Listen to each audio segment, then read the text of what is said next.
When it comes to video game remakes, you've got to assume that going back to the drawing board is going to make the experience better for all involved, right? Well, not these games. So let's take a look at them. As I'm Jules, this is WhatCulture.com, and these are the 8 most insulting changes to video game remakes.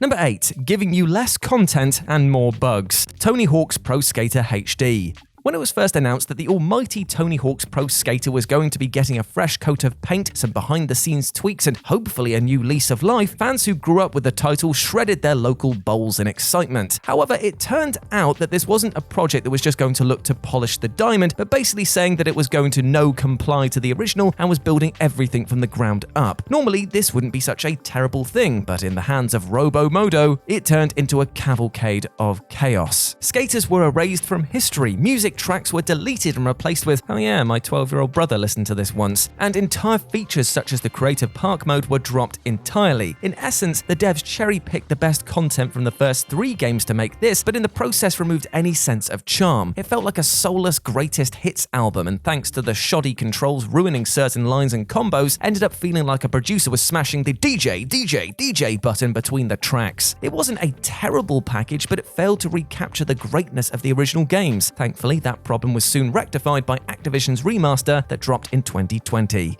Number 7. Removing the bloody fog. Silent Hill HD Collection. Now, I know that there will be a few people who will immediately point out that the Silent Hill HD Collection isn't a remake, you absolute cow-eyed cud muncher. But wait, my friend, holster those weird insults, as technically, and isn't that the best type, the title that was included in this collection was actually a remake. And why is this? Well, it's down to the fact that Konami couldn't find the original source code for the game, thus left it to Hijinx Studios to recreate the majority of the title using what resources they could scrape together. And I ask you, if you have to replace the head and the shaft of a broom, is it the same broom? Yes, but also no. So you know what? Allow me to include this on this list. Go on, just this once. Plus, it allows me to talk about one of the biggest whiffs in the gaming industry since the used nappy factory and the incinerator companies down the road began to merge. As in this supposed polishing of a horror classic, they removed the bloody fog. Imagine considering for a second to remove one of the key assets that made the original so atmospheric. I know it was only included as a means to navigate the limited hardware at the time, but removing it entirely only pulls back the curtain to reveal how bare the town actually is. It's a terrible move from a terrible, air quotes, remake. Number 6. Terrible voice acting. The Secret of Monkey Island Special Edition. When it comes to remasters and remakes, the early titles from LucasArts have fared incredibly well. From Day of the Tentacle returning from the Nether with incredible visuals and whip-smart humor, to the wonderfully morose and macabre Grim Fandango, these polished versions truly are the best ways to revisit these classic titles. However, when it came to the Secret of Monkey Island Special Edition, things weren't so rosy, and this was mainly down to how the game controlled, having to rein in a lot of the sensitivity for console controllers, which made the experience feel rather sluggish. Yet slightly slower gameplay is something that you can easily tolerate when it's this good. But what we couldn't abide by, though, was the abysmal voice acting, which in all honesty didn't need to be there in the first place. Presumably because the team thought that the lack of voices didn't match the crisp visuals, the entirety of the game was subsequently voiced. Yet despite having such wonderful source material, delivered truly ropey takes that sounded either phoned in or completely disconnected from the action. Emphasis was placed on the wrong words and jokes fell flat because of rushed timing. It all felt like a school reproduction of a once brilliant play. A true shame, as without this choice, it would have been another stellar remake. Number 5. Cutting out half the story. Resident Evil 3 Remake. After the slice of pure gore-soaked heaven that was the Resident Evil 2 remake, fans were more than a little keen to stuff their faces some more when Capcom announced that Resident Evil 3 would shortly be receiving the same treatment. Yet, when the Nemesis-starring remake eventually dropped, it was an experience that unfortunately left some hungry for more. Now, don't get me wrong, I adored my time with this game and rated it highly, but that was only after coming to terms with the fact that this was not a remake that was given as much love or care as the prior title. This is clearly evident in just how much of the narrative had been cut from the remake, and how what was left had been reshaped in order to give other characters more to do. This unfortunately meant that the experience moved too quickly in some areas and compounded set pieces together to the point where you can obviously see the welding marks where sections have been fused together. As a knock-on effect, it also takes the wind out of the threat that Nemesis originally provided. Now, in his original form in this remake, he's still utterly terrifying and stalking Jill through the streets and always appearing at the worst time, but as it morphs into that bizarre dog form, the action takes over from the tension and fear, and in these moments it loses that sense of threat, all because the game seems like it's gunning for the finish line from the very start. One has to wonder if this would have been the case if Capcom hadn't rushed so much to get this out so shortly after the prior remake.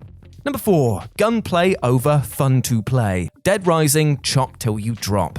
The Dead Rising franchise has always managed to provide some of the wildest experiences ever put to disc, flowing wildly between being a tragic tale of the zombie apocalypse, conspiracy theory thriller, and over-the-top murder simulator. To put it another way, it's never dull. Yet the series' sharpness definitely was blunted somewhat with the release of Dead Rising Chop Till You Drop, a remake of the original experience that came out exclusively for the Wii. The aim was to take what fans knew and then move the action to something that played to the console's strengths, namely the motion control system. However, the ball was most definitely dropped when the action then shifted to gun-centric combat. Firearms were definitely present in the original version, but they were something of a rarity compared to the overabundance of melee weapons. Suddenly, Dead Rising seemed to lose its charm, as instead it now resembled a generic third-person zombie shooter without the comedy element that was the lightning-in-a-bottle moment for the series. The change was made to showcase the strengths of the Wii console, but instead it only highlighted the remake's weaknesses. Number 3. The entire control system. Ape Escape on the loose.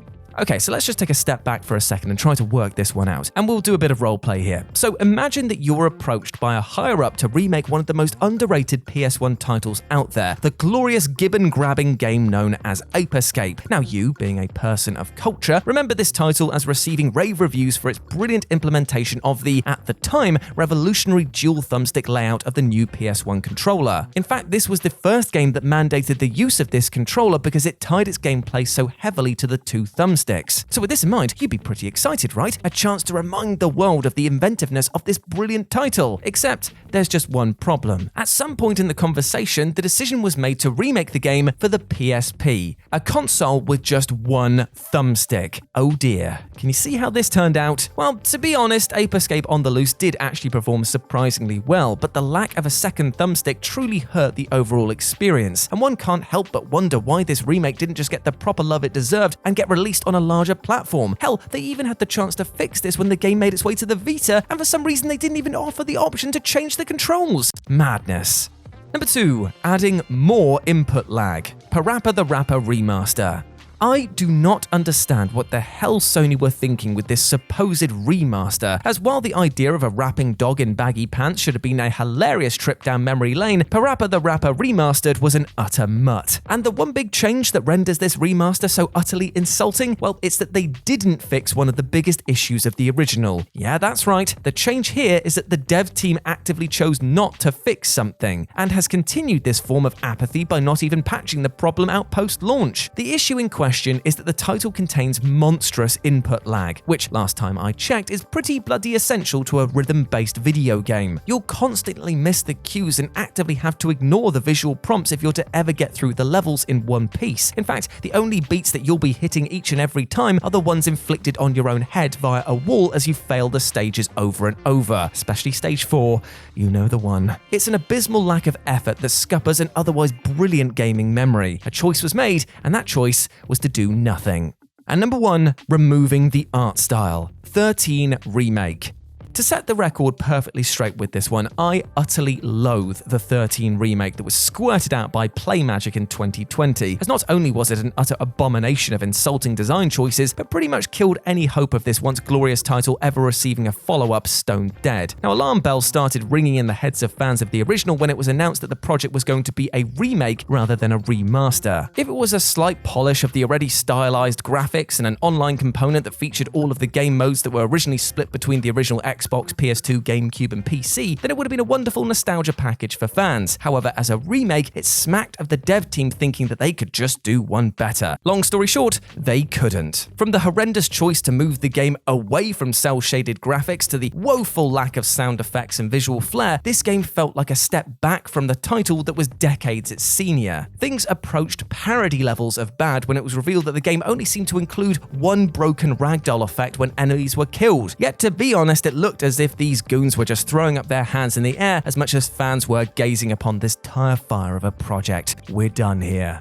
And there we go, my friends. Those were the 8 most insulting changes to video game remakes. I hope that you enjoyed that, my friends, and please let me know what you thought about it down in the comment section below. As always, I've been Jules. You can go follow me over on Twitter at RetroJ, or you can swing by Live and Let's Dice, where I do all of my streaming outside of work, as well as my Warhammer battle reports, and it'd be great to see you over there, my friends. But before I go, I just want to say one thing. Sometimes in life we have to readdress our own situations to build from the ground up once more, and we should never be afraid of trying new things to better ourselves both physically, spiritually, or mentally.